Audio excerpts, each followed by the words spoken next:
안녕하세요. 신유입니다. 오늘 제가 낭독할 책은요, 바로 이 책입니다. 엮이면 피곤해지는 사람들.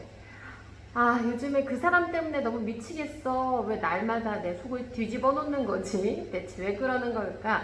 그런 사람들 꽤 있잖아요. 그래서 오늘 이 책을 낭독을 한번 해볼 건데, 우리가 살면서 다양한 사람들을 만나요. 생김새가 다르듯이 성격도 다른 분들이 많이 있잖아요. 다 다릅니다. 근데 살면서 꼭 한 번은 만날 법한 사람들, 좀 엮이면 피곤해지는 그런 스타일이 조금 있죠. 그래서 이 책을 좀 낭독을 한번 해볼까 합니다. 그래서 지은이는 에노모토 히로아키고요. 이 작가는 사람과 사회를 이롭게 하는 심리학 강연으로 유명한 일본의 심리학자입니다.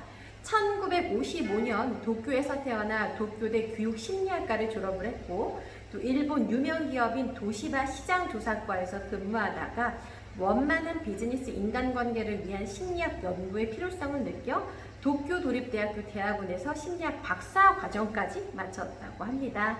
네, 이 책을 제가 낭독을 한번 해볼게요.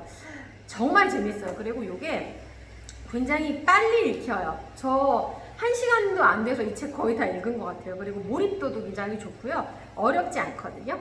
목차 한번 소개를 해드릴게요. 1. 알고 보면 나쁜 사람은 아닌 것 같은데. 1. 파트 1. 파트 2. 오늘도 당신을 지치게 하는 그 사람 10가지 유형. 여러분들도 또 몰라요. 혹시 남을 피곤하게 하고 있는지. 네, 한번 찾아보시면 도움 되실 것 같고요. 3. 파트 3. 도대체 왜 그러는 걸까? 그들이 알고 싶다. 4강. 어차피 사람은 안 떠난다. 바꾸지 않고 내 속 편안해지는 법. 맞아요. 내가 나를 바꾸는 것도 참 힘든데 남을 바꾼다는 게 어렵죠. 5강. 엮이면 피곤해지는 사람이 되지 않으려면 이렇게 좀 나누어져 있습니다. 제가 일부를 좀 낭독을 한번 해볼게요. 잠깐만요. 엮이면 피곤해지는 사람들 낭독하겠습니다. 제가 가장 기억에 남는 부분은 바로 여기에요.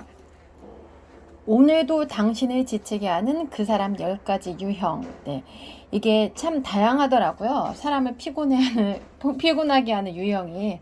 한번 읽어볼게요. 낭독 51페이지부터 낭독하겠습니다. 타입 1 초예민형. 쿠크다스 같은 그 사람 멘탈 지키다가 내 멘탈 먼저 부서진다. 대수롭지 않은 일에 크게 반응하는 사람이 있습니다. 별거 아닌 일에 왜 저렇게 난리를 피우지? 어이없어 보이지만 당사자에게는 별거 아닌 일로 치부할 만큼 사소한 일이 아닙니다. 진심으로 큰일이어서 저러는 겁니다.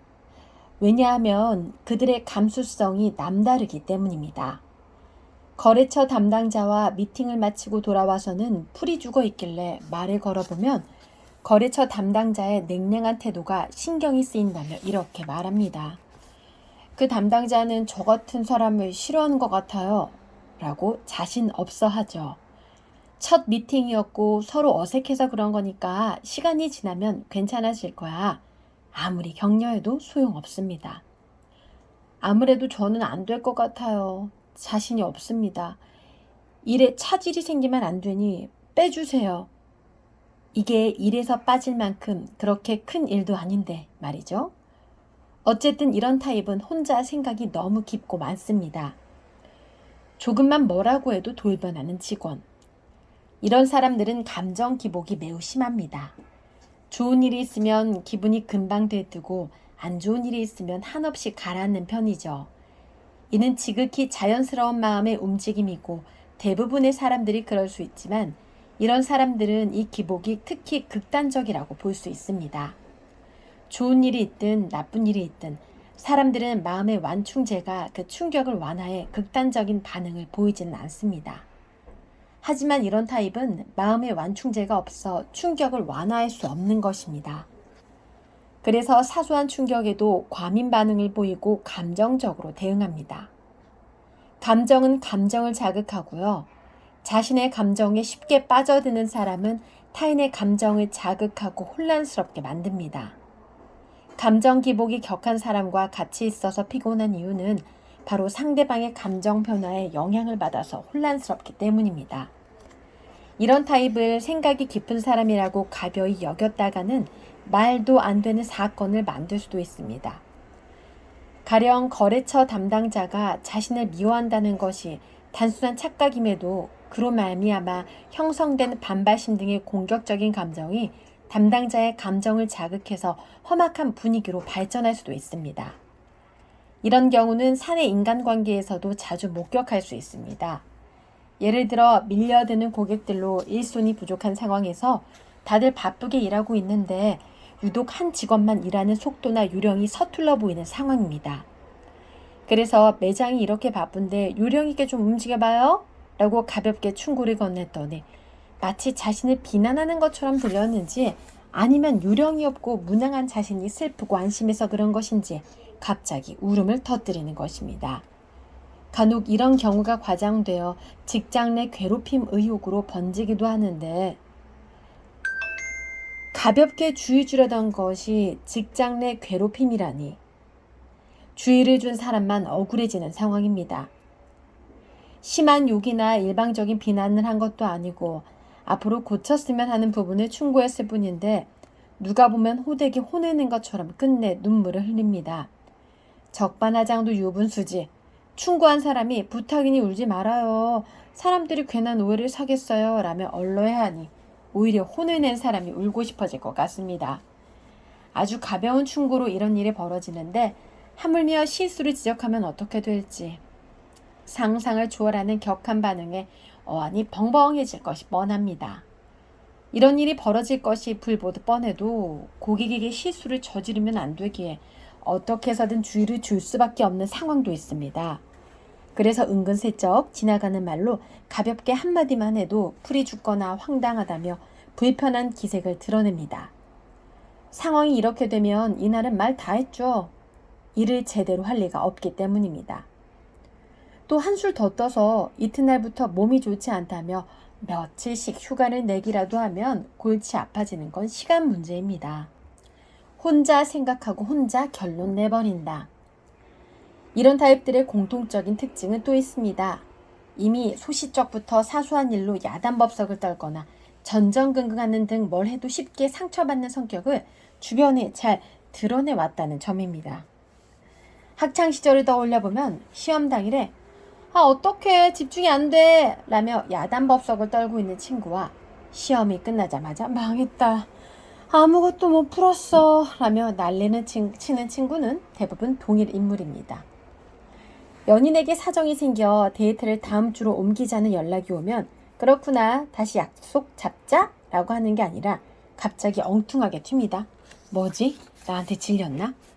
생각해보니 바로 전 데이트에서 뭔가 말이 잘 안 통했던 것 같기도 하고 이렇게 별일 아닌 것 가지고도 풀이 죽거나 쉽게 상처받습니다. 작은 상황도 혼자 견뎌낼 힘이 부족해서 매사에 끙끙거리며 난리입니다. 이는 회복 탄력성이 낮은 것과 관련이 있습니다. 이미 잘 알려진 회복 탄력성은 마음의 성질, 즉 마음의 복원력이라 볼 수 있습니다. 본래는 물리학 용어로 탄력을 의미하지만 심리학에서는 다시 복원하는 능력, 다시 일어서는 힘이라는 뜻으로 사용합니다. 힘든 상황에 처해도 상처받지 않고 적응하는 힘, 일시적인 우울 증세는 보일 수 있지만 빠르게 다시 일어서는 힘, 아무리 힘겨운 상황이라도 포기하지 않고 계속해서 노력해 나가는 힘, 이것이 바로 회복 탄력성입니다. 본래 회복 탄력성에 관한 연구는 역경에 강한 사람과 약한 사람의 차이점은 어디에서 비롯되는가 하는 의문에서 시작됐습니다. 가혹한 상황에서 받은 스트레스로 일시적인 발병 증세를 보이더라도 금세 회복하는 사람이 있는가 하면 오랜 시간이 지나도 우울한 상태를 벗어나지 못한 채 일상으로 복귀하지 못하는 사람도 있습니다. 높은 회복 탄력성을 가지고 있는 사람부터 회복 탄력성이 낮거나 그런 능력이 거의 없는 사람들까지 스트레스에 대한 반응은 천차만별로 나타나게 됩니다. 여기서 살펴보고 있는 이런 타입의 사람은 회복 탄력성이 상당히 낮은 편에 속합니다. 이런 타입의 주변 사람들은 그 사람을 격려하고 위로하고 풀이 죽지 않게 복돋아줘야 하고 신경을 많이 써야 합니다. 그러니 어느 순간 그 사람과 함께 있는 게 피곤하다고 느끼게 되는 것이죠.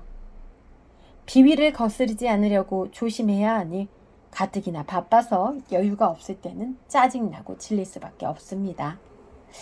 아, 네. 이 책 참 재밌어요. 예. 엮이면 피곤해지는 사람들 살면서 꼭 한 번쯤 만난다. 제가 읽었던 이 낭독했던 부분은요. 이 엮이면은 좀 피곤해질 법한 사람들의 유형에 속하는 한 유형을 좀 낭독을 해 보았어요. 보면은 뭐 자격지심형, 부채질형, 쭈구리형, 내로남불형, 절차집착형, 어리광쟁이형, 겸손진상형, 구구절절형, 라떼빌런형 이렇게 나누어지는데요. 이 책 좀 읽어보시면은 아, 내 주위에도 좀 저런 사람 있는데 혹은 나도 조금 여기에 속하는 것 같은데 그런 생각도 한번 해보실 수 있을 것 같습니다.